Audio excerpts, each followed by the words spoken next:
स्वागत है आप सभी का साहित्य गुरु चैनल पे। हम हिंदी साहित्य को लेकर चल रहे हैं और हिंदी साहित्य में यूजीसी नेट में जितने भी इम्पोर्टेंट पॉइंट हैं उन सभी को हम देख रहे हैं। देखिए, जून 2024 का एग्ज़ाम जो है बहुत ही ज़्यादा पास आ चुका है और उसका जो रिवीजन है अब वह करने का वक्त है। तो रिवीजन पर्पज़ से मुख्य पॉइंट्स को, जो भी इम्पोर्टेंट पॉइंट्स हैं उनको हम देख रहे हैं और उन्हीं से प्रश्न जो है बनाए गए हैं। पीवाईक्यूज़ क्वेश्चनों को आधार बना करके ये सारे तथ्य लाए गए हैं जो कि एग्ज़ाम में बार बार आ रहे हैं। 5 से 10 वर्ष के जितने भी पुराने क्वेश्चन पेपर हैं उन्हीं को आधार बना करके ये पॉइंट्स लाए गए हैं आपके लिए। तो आप इनको देखिए और रिवाइज़ कीजिए। इसकी पीडीएफ जो है आपको मेरे टेलीग्राम चैनल पर मिल जाएगी और आप वहां से जाके इसको रिवीजन पर्पस के लिए फिर से देख सकते हैं। तो चलिए स्टार्ट करते हैं और चीज़ों को देखना शुरू करते हैं। देखिए, मजदूरी और प्रेम निबंध जो है, जैसा कि आपने पढ़ा होगा, अध्यापक पूर्ण सिंह का निबंध है। इन्होंने केवल 6 निबंध लिखे हैं और इनके 6 निबंधों का नाम है आचरण की सभ्यता। आचार की सभ्यता नहीं है, आचरण की सभ्यता है। मजदूरी और प्रेम है, सच्ची वीरता है और पवित्रता है। कन्यादान है, अमेरिका का मस्त कवि वॉल्ट हिटमैन है। तो ये इनके 6 निबंध हैं। और देखिए,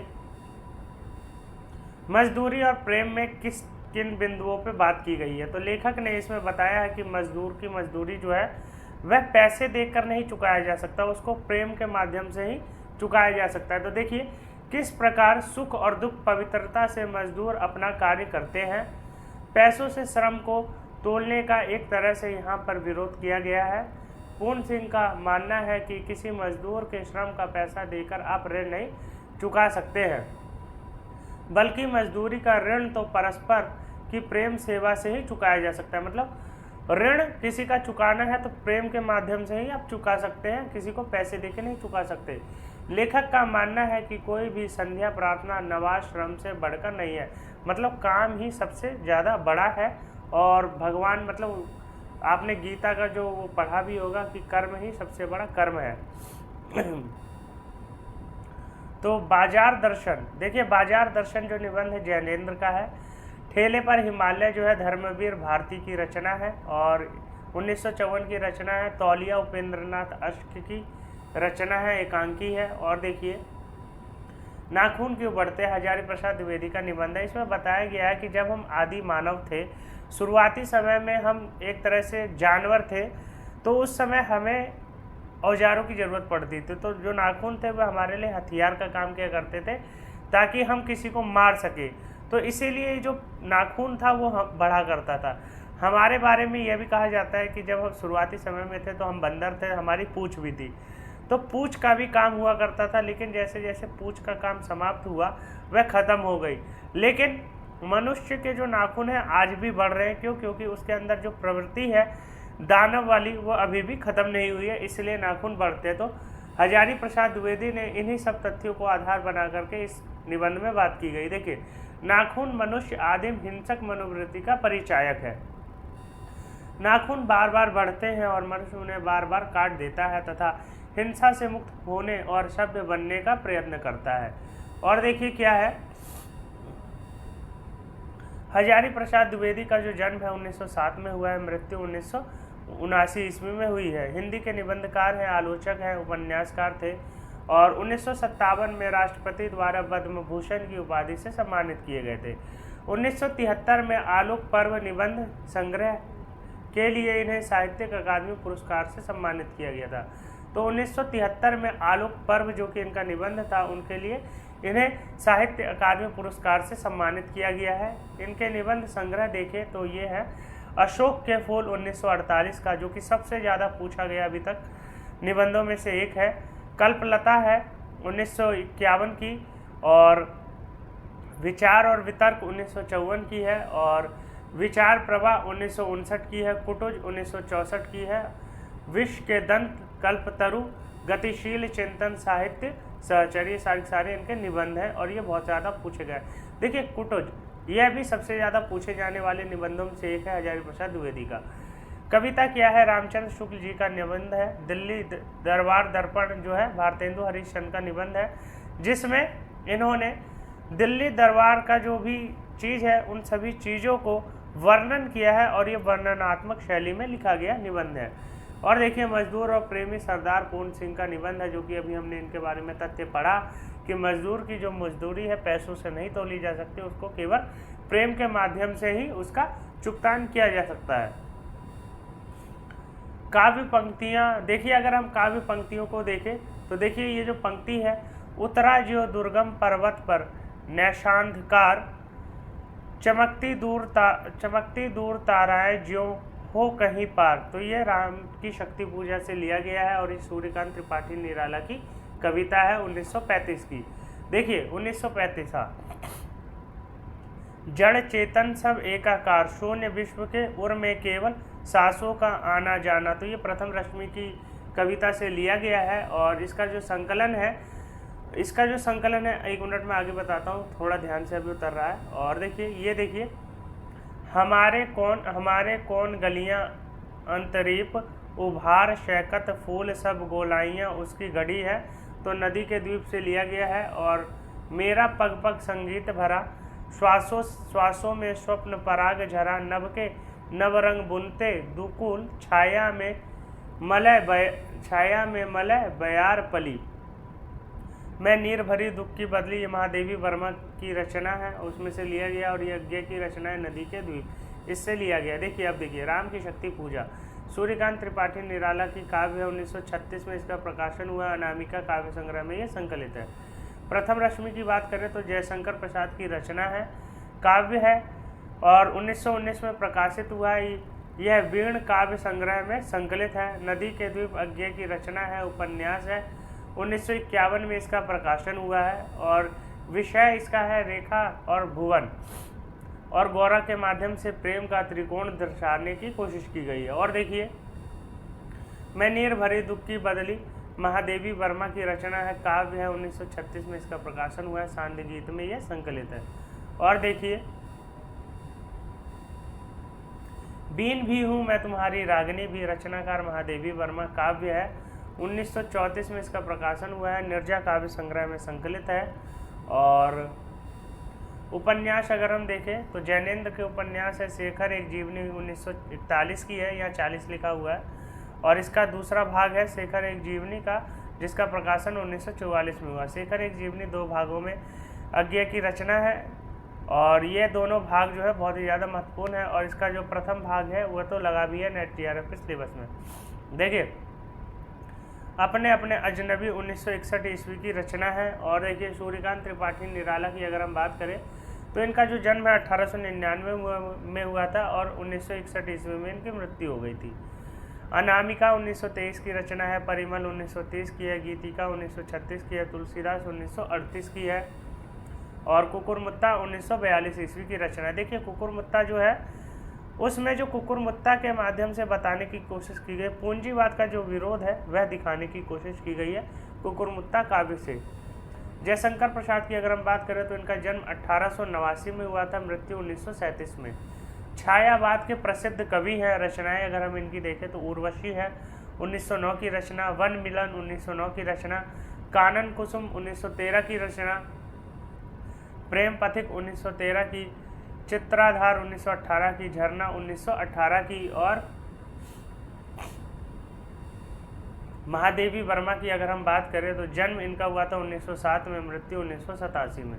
रचनाएं देखें तो निहार है, रश्मि है, निर्जा है, सांध्य गीत है और यामा। देखिए, निहार 1930 का है, रश्मि 1932 का है, निर्जा 1935 का है, सांध्य गीत 1936 का है, यामा 1940 का है। तो ये जो है इनके काव्य जो है पूछे जाते हैं कि काव्य संग्रहों को डेट के हिसाब से लगाइए, तो ये हमें डेट याद होने चाहिए।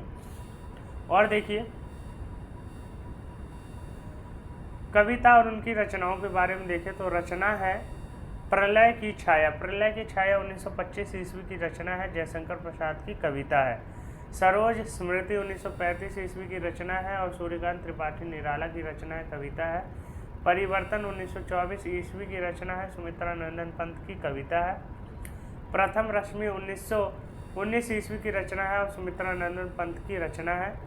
आगरा बाजार नाटक में ककड़ी बेचने वाला नज़ीर अकबराबादी की कविता गाकर अपना सामान बेचता है। तो ये पूछा जाता है कि नज़ीर अकबराबादी की जो गाना है वह कौन गाता है, उनकी जो तर्ज है उनको कौन गुनगुनाता है, तो ककड़ी वाला गुनगुनाता है। और देखिए आगरा बाजार जो नाटक है हबीब तनवीर के द्वारा लिखा गया है, और इसमें जो नाटक है, नाटक का आरंभ दो फकीर शहर शुआब नगर की दुर्दशा का वर्णन करने वाली गाने गाते हुए प्रवेश करता है। और देखिए आगरा बाजार नाटक का रचना काल जो है 1954 ईस्वी है। स्थान आगरा के किनारी बाजार का एक चौराहा है। नाटक में कुल 2 अंक हैं। नाटक में हास्य रस का प्रयोग अधिक है। हबीब तनवीर ने इस नाटक का 2 बार संशोधन 1970 और 1989 में किया। आगरा बाजार नाटक की रचना हबीब तनवीर ने 18वीं सदी के भारतीय शायर एवं नज़म के पिता कहे जाने वाले नज़ीर अकबराबादी को प्रतिष्ठित करने के लिए किया है। आगरा बाजार नाटक हबीब तनवीर का मौलिक नाटक नहीं है, या नज़ीर अकबराबादी के नज़मों पर आधारित है। मेरे बंद रचना मालिक के गज़लों पर आधारित है। तो ये जो है हबीब तनवीर की रचना है। आगरा बाजार जो नाटक है, इस नाटक में सामाजिक चीज़ों की बात की गई है, सांस्कृतिक समस्याओं का चित्रण किया गया है, और नाटक में स्थापित संस्कृति, लोक जीवन और लोक परंपराओं का भी चित्रण किया गया है। इसमें पुलिस व्यवस्था का वर्णन किया गया है और उसकी कार्यशैली को, व्यापारियों के दर्द का चित्रण किया गया है। व्यापारियों का दर्द इतिहास के फलक पर आधुनिक समस्याओं के रूप में चित्रण किया गया है। तो जो उनका दर्द है उसको आधुनिक रूप से दर्शाने की कोशिश की गई है। इस नज़्म के पितामह नज़ीर अकबराबादी को प्रतिष्ठित करने का इस नाटक पर ओखला में खेला गया। तब 75 आदमी मंच पर आए थे। हबीब तनवीर के मुख्य बहुचर्चित नाटक देखिए कौन कौन से हैं, तो आगरा बाजार 1954 ईस्वी का है, मिट्टी की गाड़ी 1958 ईस्वी की है, चरणदास चोर 1975 ईस्वी की। तो ये जो आगरा बाजार और चरणदास चोर है, ये सबसे ज़्यादा पूछे जाने वाले इनके नाटकों में से 2 है। और अन्य नाटक अगर हम इनके देखें तो शतरंज के मोहरे 1954 ईस्वी की है, लाला शोहरत राय 1954 ईस्वी की है, और मिट्टी की गाड़ी 1958 ईस्वी की इनकी रचनाएं हैं, नाटक है। आगरा बाजार नाटक जो है, जैसे कि इसमें करीमन और चमेली दोनों हिजड़े बाजार में आते हैं, दोनों कृष्ण के ऊपर गीत गाते हैं, मतलब दोनों ही कृष्ण के लिए गीत गाते हैं। ऐसा था बांसुरी का बजैया का बालपन, क्या क्या कहूँ। देखिए ये जो गीत है ये भी पूछे जाते हैं और मिलान के लिए आते हैं कि कौन सा गीत कौन से उपन्यास से या कौन से नाटक से लिया गया, मिलान कीजिए। तो ये उपन्यास के लिए आ सकता है किशन कन्हैया का बालपन। आगरा बाजार नाटक में दूसरी तरफ हिंदू टोली बलदेव का मेला शीर्षक वाली नज़्म गाती हुई बाएं तरफ से घुसती है। क्या वह दिलवर कोई नवेला है, नाथ है कहीं वह चेला है। आगरा बाजार नाटक के दूसरे अंक में फ़कीर आदमी नामा गाते हुए बाजार में प्रवेश करते हैं और सभी लोग इस कोरस में शामिल होकर गाते हैं। दुनिया में बादशाह है सो भी आदमी,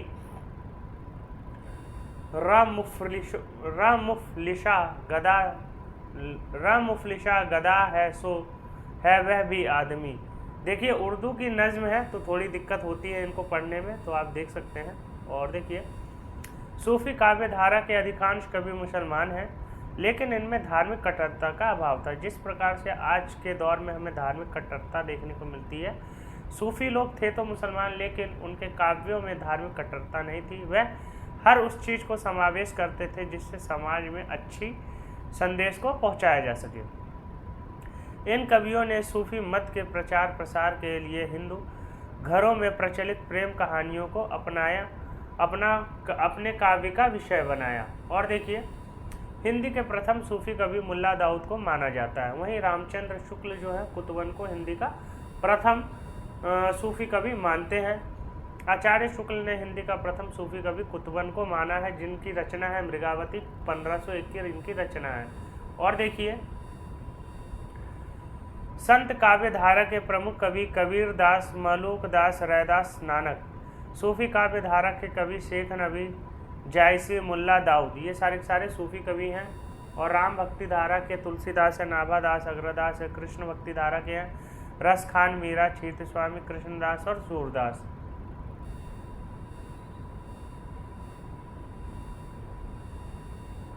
अगर काव्य रचनाएं देखें जयशंकर प्रसाद की, तो इनकी रचना है कानन कुसुम, महाराणा का महत्व, झरना 1918 का है, आशु लहर, कामायनी 1936 की रचना है, कामायनी और प्रेम पथिक। सन 1912 ईस्वी में इंदु में इनकी पहली कहानी ग्राम प्रकाशित हुई। उन्होंने कुल 72 कहानियाँ लिखी हैं। इनके कहानी संग्रह है छाया, प्रतिध्वनि, आकाशदीप, आंधी और इंद्रजाल नाटक है। अगर हम इनके नाटकों को देखें तो स्कंदगुप्त, चंद्रगुप्त, ध्रुव स्वामिनी, जन्मेजय का नाग यज्ञ, राजश्री, कामना, एक घूट, ये सारे इनके प्रमुख नाटक हैं। और ये नाटक पूछे जाते हैं तो आप इनको देख लेना ढंग से। छायावाद, छायावाद की अगर हम बात करें तो छायावाद हिंदी साहित्य के रोमांटिक उत्थान की वह काव्य धारा है जो लगभग 1918 ईस्वी से 1936 ईस्वी तक युगवाणी रही है।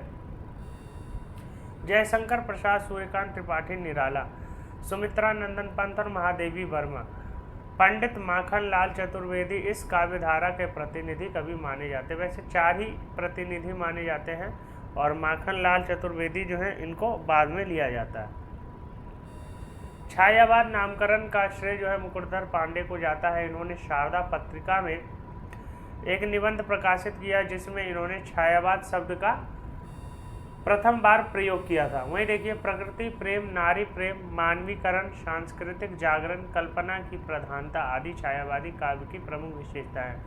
प्रकृति चित्रण किया गया है, मानव का चित्रण किया है, सांस्कृतिक मतलब संस्कृति को दिखाने की कोशिश की गई है, कल्पना का प्रयोग किया गया है, रोमांटिक चीज़ों का मतलब कल्पना का प्रयोग किया गया है। तो यही सभी चीज़ें जो छायावाद की प्रमुख विशेषताएं हैं। और देखिए छायावादी कवि एवं उनकी रचनाओं को अगर देखें तो जयशंकर प्रसाद कामायनी महाकाव्य है, आशु लहर झरना, सुमित्रा नंदन पंत की रचना है पल्लव, गुंजन, ग्रंथि, वीणा और छवास। महादेवी वर्मा की अगर हम रचना देखें तो निर्जा, रश्मि, निहार, सांदगीत, तो ये सारी महादेवी वर्मा की रचना है। सूर्यकांत त्रिपाठी निराला की रचना देखें तो परिमल है, गीतिका है, तुलसीदास, अनामिका। रामकुमार वर्मा की देखें तो चित्ररेखा, निशीत, आकाश गंगा, ये सारी रामकुमार वर्मा की रचनाएं हैं और ये बहुत ही ज़्यादा प्रमुख आलोचकों में इनका नाम लिया जाता है रामकुमार वर्मा का। प्रगतिवाद का जो आरंभ है 1936 यानी कि छायावाद के बाद हुआ और 1943 तक चला। तो प्रगतिवाद युग के प्रवर्तक या जनक माने जाते हैं किनको माना जाता है, तो इनको माना जाता है पंत को माना जाता है। वहीं अगर काव्य की बात की जाए तो प्रगतिवाद युग में काव्य की बात की जाए तो प्रगतिवाद का जनक सुमित्रा नंदन पंत को माना जाता है। देखिए प्रगतिवाद में जो बात की गई है, कार्ल मार्क्स की बात की गई है, उनके विचारधाराओं को आधार बना करके कविताओं की रचना की गई है। तो प्रगतिवाद को अगर हम साहित्य में देखें कि हिंदी साहित्य में जो उसके प्रवर्तक है वो कौन है, तो सुमित्रा नंदन पंत को माना जाता है। और राजनीति में जो मार्क्सवाद है वही हिंदी साहित्य में प्रगतिवाद के नाम से जाना जाता है। नई कविता 1951 से शुरू काव्य धारा है और नई कविता हिंदी साहित्य में सन 1951 के बाद की उन कविताओं को कहा गया जिनमें परंपरागत कविता से आगे नए भावबोधों को अभिव्यक्ति के साथ ही नए मूल्यों और नए शिल्प विधान का अन्वेषण किया गया। यह प्रयोगवाद के बाद विकसित हुई हिंदी कविता की नवीन धारा है। नई कविता अपनी वस्तु, छवि और रूप छवि दोनों में प्रगतिवाद और प्रयोगवाद का विचार होकर भी विशिष्ट है। प्रयोगवाद को नई कविता की संज्ञा अज्ञेय ने दी, तो प्रयोगवाद को नई कविता की जो संज्ञा है अज्ञेय ने दी है। और वहीं देखें तो देव कवि की प्रमुख रचनाओं की बात करें जो कि रीतिकाल के कवि हैं, भाव विलास, प्रेमचंद्रिका, शब्द रसायन, अष्टयाम, जाति विलास इनकी प्रमुख रचनाएं। देखिए केशव दास की रचना है रामचंद्र चंद्रिका और प्रेमचंद्रिका जो है देव की रचना है, तो ये कंफ्यूज नहीं होना। और पद्माकर की अगर हम प्रमुख रचनाएं देखें तो गंगा लहरी, प्रबोध, पचासा, पद्माभरण आदि इनकी प्रमुख रचनाएं हैं।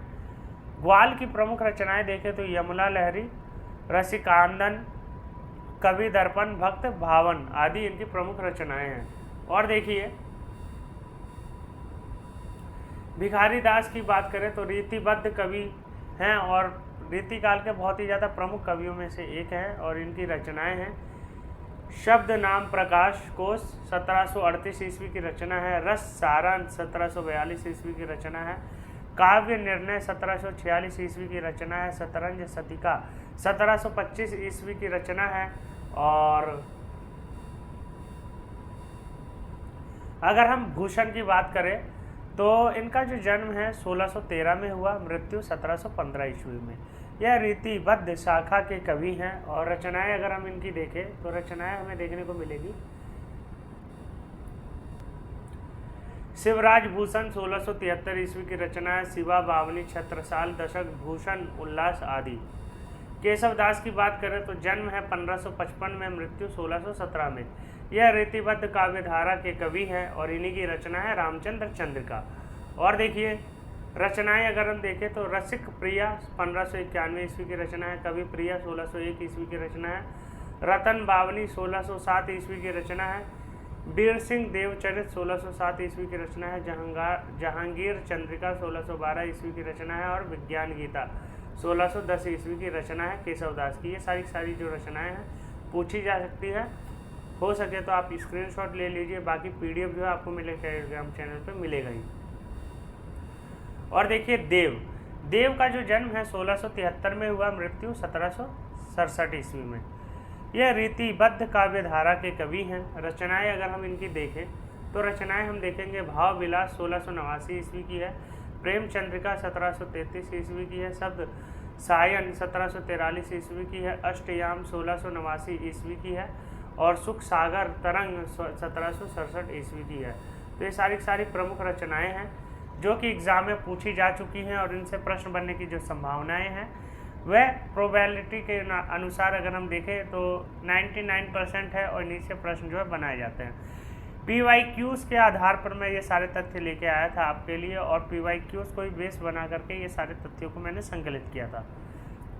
तो मुझे आशा है आप लोगों के लिए बहुत ही ज़्यादा हेल्पफुल होगा। मेरी गारंटी है कि 80% जो सवाल है इन्हीं से आएंगे, इन रिवीजन सीरीज़ से। अगर आप सारे रिवीजन सीरीज़ को देखते हैं तो आपके जो तैयारी है, आपने सिलेबस नहीं भी पढ़ा है तो भी आपकी जो तैयारी है 80% कंप्लीट हो जाएगी। बाकी 20% जो है अगर आप थोड़ा और ध्यान दें तो वह भी 100% हो सकती है। तो आपको अगर इसकी PDF चाहिए तो लिंक जो है टेलीग्राम का डिस्क्रिप्शन में दिया हुआ है, आप वहां से जाके ज्वाइन कर सकते हैं और इसकी PDF जो है आपको मिल जाएगी। इसके लिए आपको कोई भी चार्ज नहीं लगेगा, फ्री ऑफ कॉस्ट PDF है। आप वहां से जाके जुड़ सकते हैं और अपने सहयोगी और अपने दोस्तों को भी बता सकते हैं इस चैनल के बारे में।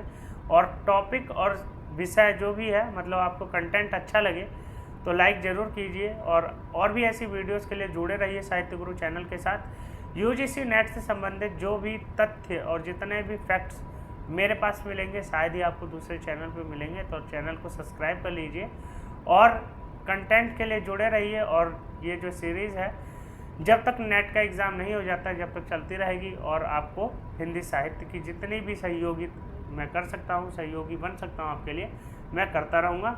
तो मुझे आशा है आप लोगों को कंटेंट अच्छा लगा होगा और लाइक और कमेंट करके बताइएगा ज़रूर।